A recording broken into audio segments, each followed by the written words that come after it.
instruction du président de la République française Macron, qui lui a fait savoir, et hier il a dit explicitement, après le sommet de l'OTAN, qu'il faut que les voix qui suscitent, portent, divulguent ce qu'il appelle le sentiment anti-français dans les pays francophones d'Afrique se taisent. Le président français demande à nos chefs d'État africains francophones de fermer nos bouches. Parce que, selon lui, nous cultivons un sentiment anti-français. Mais vous savez très bien que c'est faux. Monsieur le Président Macron, il n'y a pas de sentiment anti-français ici. Ce que vous appelez sentiment anti-français, d'ailleurs, comment vous allez présenter ça? Je suis en train de parler en français, là. J'ai rien contre le français en tant que langue. Je parle pas en sénoufou, ou en djoula, ou en sérère, ou en wolof, ou je ne sais quoi, soninké, bambara, ou quoi d'autre. Je parle en français. Je n'ai rien contre le français. J'écris, je m'exprime, je travaille en français.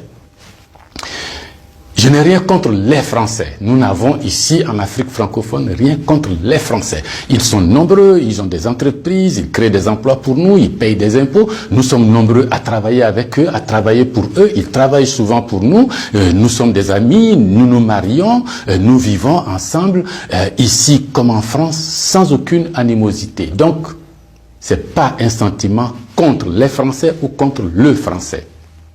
Ce que vous appelez sentiment anti-français en réalité, c'est un ras-le-bol, c'est une révolte, c'est un refus de la mainmise de l'État français sur nos autorités et par ricochet sur nos économies, sur nos peuples. C'est ce que nous refusons. Les relations incestueuses entre l'État français et les États africains, c'est ce que nous refusons. Les relations de connivence entre l'État français et les États africains, c'est ce que nous refusons. Parce que simplement ces relations étouffent la démocratie. Ces relations étouffent le respect des droits de l'homme. Ces relations étouffent la possibilité que nous devons avoir de demander des comptes à nos dirigeants. Ces relations étouffent l'expression plurielle chez nous. Il n'y a que ce que le président dit parce qu'il est d'accord avec Paris, donc c'est ce que lui dit qui est bon. Monsieur le Président, c'est ce qui nous révolte. On a le sentiment que vous êtes complice de nos chefs d'État pour nous brimer.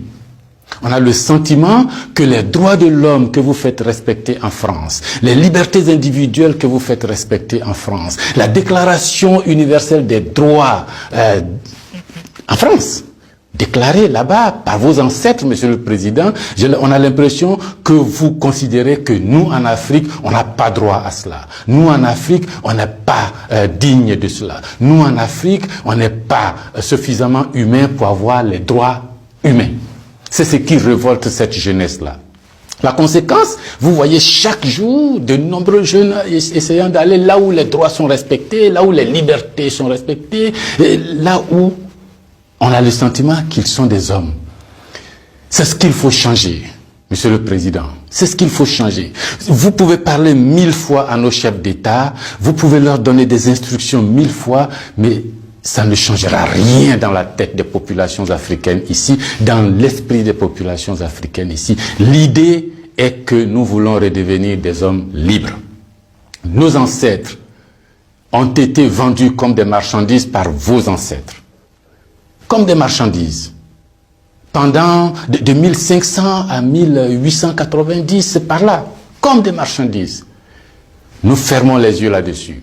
Nos parents ont été gouvernés par la décision que vos parents ont prise à Berlin de venir s'accaparer nos territoires, nous-mêmes, nos fleuves, nos rivières, nos matières premières, de prendre possession de nous.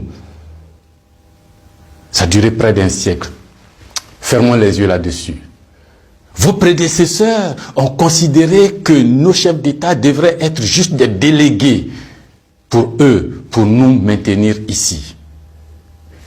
Comment on peut avoir le sentiment français quand on descend à l'aéroport d'Abidjan, le boulevard qu'on prend s'appelle Giscard d'Estaing. Le pont qu'on emprunte s'appelle De Gaulle. Et la route qu'on utilise pour aller à l'université s'appelle boulevard Mitterrand. Et puis partout, on a Trèche-la-Plaine, Port-Bouët, Binger. Non! Ce que la nouvelle génération veut.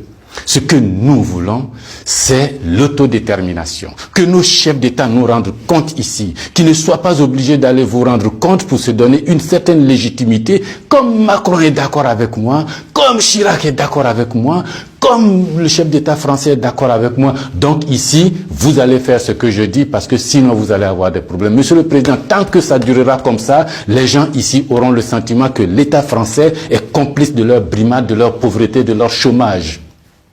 C'est ce que nous voulons changer. C'est ce que nous voulons changer. Renvoyer Kako Noboko, renvoyer Kemi Seba, renvoyer Nathalie Yamb, contester les propos de Salif Keïta ou je ne sais qui d'autre, ça ne changera rien. C'est dans la tête de chacun. Chacun de nous, les gens, ces idées-là ont imbibé notre esprit maintenant. Le désir de liberté, vous devez connaître ça. Vos ancêtres se sont battus pour avoir cette liberté. On fait plusieurs guerres pour jouir de cette liberté. Ce que nous voulons, c'est ça. Liberté de commerce, liberté de nous organiser, nous autodéterminer, faire ce qui est bon pour nous, sans nuire à vos intérêts. Mais ça ne vous dit pas de venir nous imposer vos intérêts. Si vous pensez, chers auditeurs, que ce message vaut la peine d'être diffusé et que nous soyons nombreux à nous l'approprier, sans animosité, sans bestialité, mais avec fermeté et conviction, il faut liker, il faut partager. Parce que c'est l'Afrique de demain qui se joue là. Nous ne voulons plus être des marchandises, nous ne voulons plus être sous la tutelle de quelqu'un, nous voulons redevenir des hommes libres. Merci.